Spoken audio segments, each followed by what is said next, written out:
দেশের তারকা pacer cutter master খ্যাত মুস্তাফিজুর রহমান ডাক পেয়েছে সংযুক্ত আরব আমিরাতের জনপ্রিয় ফ্র্যাঞ্চাইজি লিগ ইন্টারন্যাশনাল টি-20 বা IL-T20-তে। মুস্তাফিজুর রহমানকে দলে নিয়েছে প্রতিযোগিতার অন্যতম শক্তিশালী দল দুবাই ক্যাপিটালস। তবে এই খুশির খবরের মাঝেও রয়ে গেছে একটুখানি অনিশ্চয়তার ছায়া।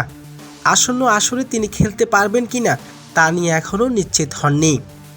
দুবাই ক্যাপিটালস ইতিমধ্যে মুস্তাফিজুরের সঙ্গে যোগাযোগ করছেন এবং প্রাথমিক চুক্তির প্রক্রিয়াও এগিয়ে নিচ্ছেন।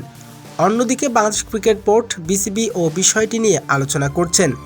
জাতীয় দলের খেলা ও সূচি আসন্ন সিরিজ এবং বোর্ডের অনুমতির উপরে নির্ভর করছে মুস্তাফিজুর রহমানের IL-T20 যাত্রা।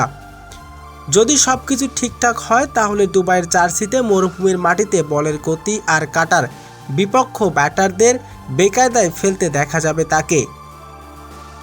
IL-T20 বিশ্বের অন্যতম ধনী ও আকর্ষণীয় টি-20 লিগ। এখানে অংশ নেন ক্রিকেটের শীর্ষ তারকারা। ক্রিস গেল থেকে শুরু করে আন্ডার রাসেল কিংবা সুনীল নারায়ণের মতো দাপটে খেলোয়াড়রা। মুস্তাফিজুর এর আগে বিশ্বের বিভিন্ন ফ্র্যাঞ্চাইজি লিগে দাপটের সঙ্গে খেলেছেন।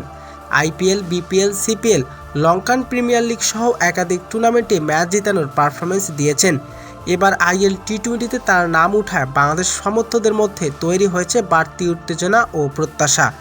অনেকেই আশা করছেন এই লিগ খেলতে পারলে মুস্তাফিজুর শুধু বিদেশি মাটিতে আর অভিজ্ঞতা অর্জন করবে না, বরং তার বলের বৈচিত্র্য আর ফিটনেসের নতুন উচ্চতায় পৌঁছে দেবে।